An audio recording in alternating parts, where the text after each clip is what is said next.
Quick through the gates of Fairyland the south wind forced his way. 'Twas his to make the earth forget her grief of yesterday. "'Tis mine," cried he, "to bring her joy." And on his lightsome feet in haste he slung the snowdrop bells, pushed past the fairy sentinels, and out with laughter sweet. Clear flames of crocus glimmered on the shining way he went.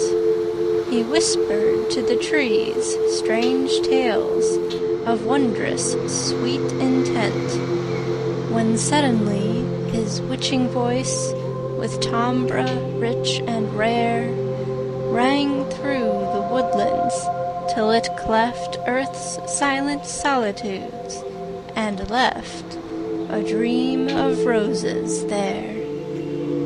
End of poem.